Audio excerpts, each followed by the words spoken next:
it's me, Robin, with Simple Food, Simple Life. How are ya? I'm good too, thank you. I wanted to show you a couple of things. This is day 8, or rather I should say cheat meals day 8. I just want to show you a couple of different things that I'm doing today. It's a way that you can have some decent meals, and you can also extend what you have so that you can eat well for very little money. So, the first thing I'm going to do is, remember that Spanish rice I had left that I cooked? It was shelf-stable Spanish rice that I had earlier in the week with my freezer tacos. We're going to do something with that, and we're going to extend it. I made the lentil rice and cheese enchiladas yesterday, and so I've got enough left on those for a couple of meals. So I'm going to doll up this rice a little bit and extend that into the enchilada meals. So let me show you how to do that. Aren't you excited? You should be excited. Okay.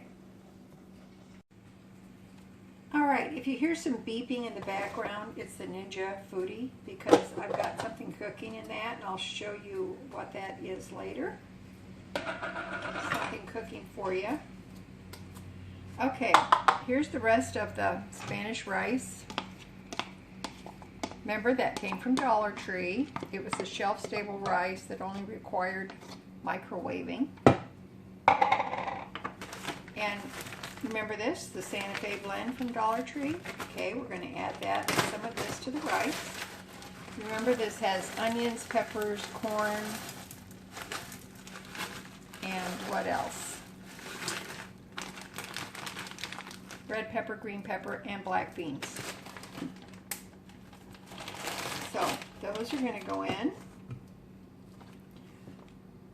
Get you adjusted here. There we go. And remember the salsa that I made, and I'm trying to use this up from 2022. So we're going to put some of that in as well. I'm going to start out with this much, and then we'll see. I'm going to turn this on. And if we need to add a little more liquid to it, we can. But the important thing is the beans need to cook. So that looks pretty tasty. I think I'm going to put a few more in here, just because. And you know what?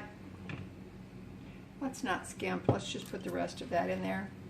I've got more salsa downstairs, so that's fine. You hear my kitty? She's yowling at me.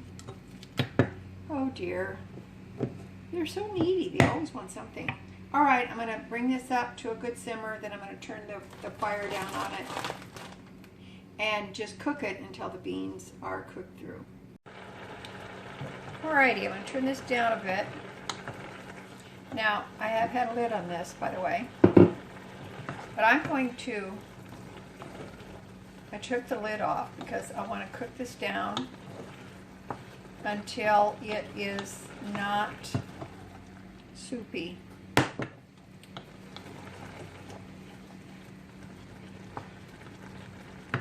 Then I'm going to let it cool off, and I've got 2 containers with 1 enchilada each in there, and I'm going to add this to the container as a side dish for my enchiladas. Now, you may think this is redundant because there's rice in the enchiladas, etc., etc., but I don't care if it is, because I think it's going to taste really good together. So turn this down, let it the liquid cook down, and then I will put it in the containers. Okay. Now this is the way I want it. you can see that the rice has softened up. It's kind of expanded. My beans are done. And this looks really pretty tasty. Now, doesn't that make you think that if you were to purchase the Spanish rice, the shelf-stable Spanish rice from the Dollar Tree, and if you were to purchase the Santa Fe blend from the Dollar Tree, that and you put in either tomatoes or salsa or whatever you want, that you could have a beautiful Spanish rice? I'm just saying. Okay, I'm going to let this cool down because I don't want to put something hot in with the container the enchiladas are in, because they are cold, so I don't want to mix the hot and the cold. I'm going to let these cool down completely, and then I will fill up the containers that contain the enchiladas. And in the meantime, we're going to do something else as well. Okie doke. I had some of that tomato soup left over from this past week, and I have this container of pasta sauce. Now, this was one that I had used when I made my little personal pizza. It's got mushrooms. I think it's got some onions in it. It's got other stuff in it, but there's no meat in this. So, I've got a partial box of angel hair pasta. So, I'm going to use my skillet. Excuse me. And I'm just going to cook the spaghetti in the skillet. I'm going to use the whole box. I don't know whether all the spaghetti will go into the box, or will go into the dish, or whether I will have some cooked spaghetti that I can reserve back to the freezer. That's fine.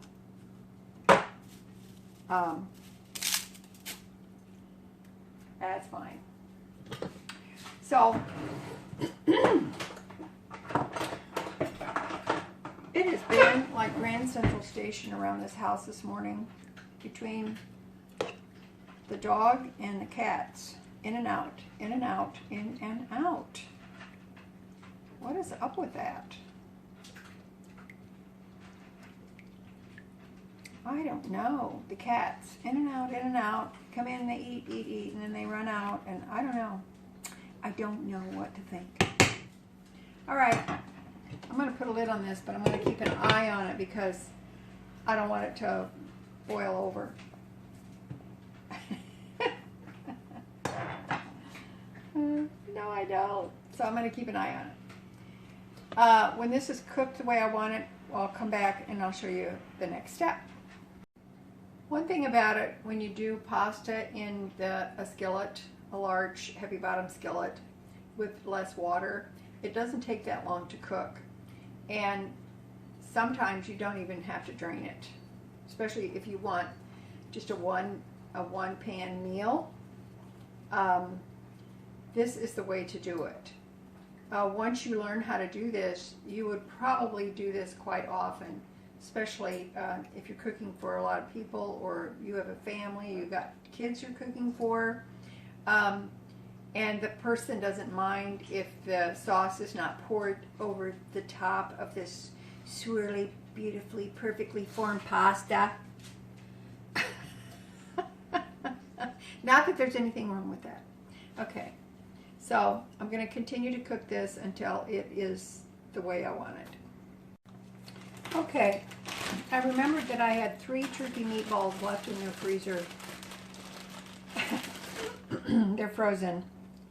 They're going to go in.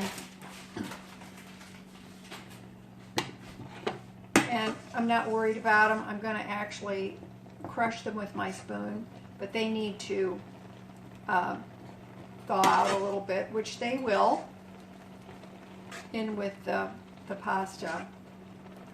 Angel hair pasta does not take very long to cook. So I'm going to add in the tomato soup. Yes, I know this had milk in it. I'm not concerned about that.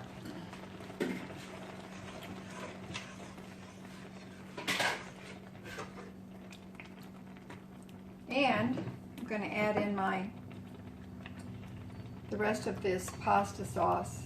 Now, I'm not worried about the water that's in there. That's going to cook up. I don't care. And I like, frankly, I don't care for al dente pasta. I know, that's what they say. Oh, it should be, well, okay, whatever. You eat it the way you like it.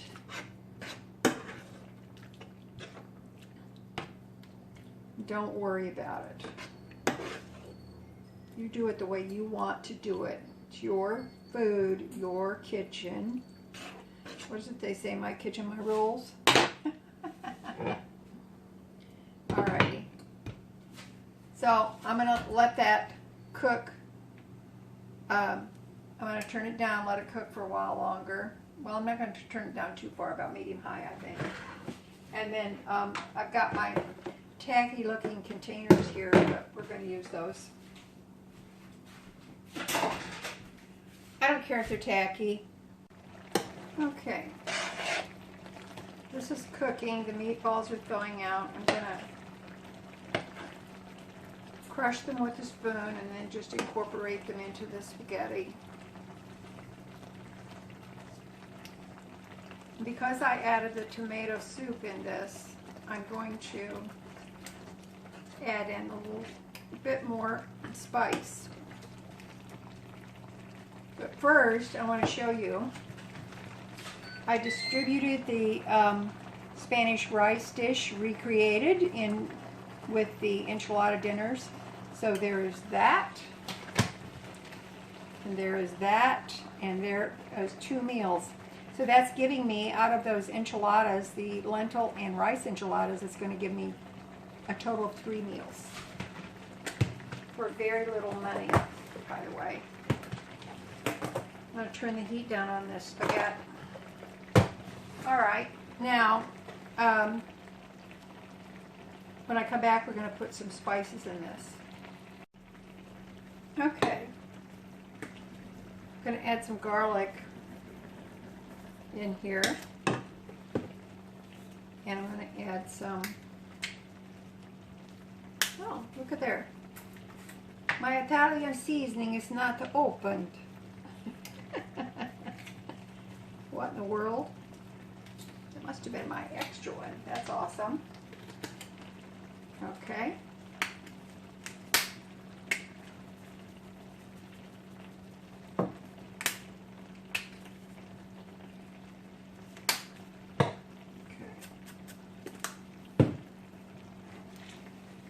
Turn this off now. Make sure that the meatballs are crushed up. I got more mileage out of those meatballs that I made for the freezer. If you get it, if you get a chance, whether it's ground turkey, ground sausage, ground beef, doesn't matter.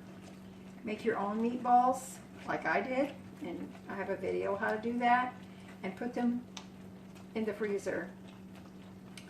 It's way cheaper than buying a bag of pre-frozen, pre-made meatballs. Way cheaper.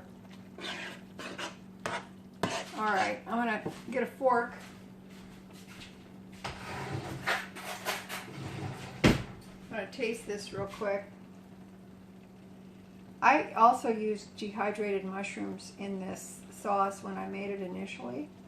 It's just jarred sauce that you just doctor up. Mmm. That's good. That's delicious. I even put some tomatoes in that sauce originally too, so okay. I'm going to let this cool down a little bit, and then I will divide it into these containers. Now, I suspect, I know they look sad, I suspect that this is going to be too much for these containers, so part of this will go in some quart freezer bags so that I can have some freezer meals. Okay, I was able to use all of the spaghetti. That gives me 2 very nice, hefty spaghetti meals. So when they cool off, I'll put the lid on them and store them in the refrigerator. Okie doke, this is what I've had in the air fryer. This is a boneless pork roast. And I put it, actually I've had this in the Ninja Foodie. It was frozen. I pressure cooked it. And then I put it on the air crisp feature, and this is what I have. I purchased this last month. It was $1.69 a pound at Fairway. The original weight of this was a little over 3 pounds. It cost $5.25 when I purchased it. Now, why did I cook this today along with these other four meals? I want to show you, demonstrate to you that if you use what's in your pantry, if you use what's in your freezer, and you've gotten those things at a reasonable cost because you've used your wits and you've found things that are on sale or marked down and purchased them accordingly. If you have those pantry items, those freezer items, you can make good meals. And combine them with leftovers, you can, that is like a superpower in your kitchen. So I used the leftovers, what I had left from this week, and I made two pasta meals here and 2 enchilada meals. And you saw what I did there. And this, I'm going to let this cool before it's sliced up, but this is going to last for a week, maybe 2, maybe 3, because some of this will get packaged up and go in the freezer, and it can be used for other meals in the future. So, are these cheap meals? Yes, they are. They are cheap meals. Because look, there's 4 meals and then this beautiful piece of meat that was on sale. All I did, use salt and pepper on this because I'm going to be able to use it and flavor it with other things and use it in other dishes to make more meals. So that's just really what I wanted to show you today. You can make cheap meals. Just use your wits, do some planning, check your sales, and try to take advantage of them if you can. It doesn't have to be a big shop. It can be a small shopping experience. Go in focused, get your bargains and get out. And you will be amazed at how much these things can add up. And pretty soon you have you've got a wonderful well-stocked pantry. And there's many ways that you can prepare these items as well. They don't have to be gourmet. No, they can just be good, wholesome, decent food to feed yourself, to feed your family, okay? All right, that's it for me today. And this is the last, day 8 of the cheat meals. So not the last of the cheat meals, but day 8 is the last of each day giving you some cheat meals, okay? So tell me what you think. Put it in the comments below. I love you guys. You know I do. And as always, you know that little is much when God is in it. Okay? All right. I love you, and I will talk to you later. Bye-bye.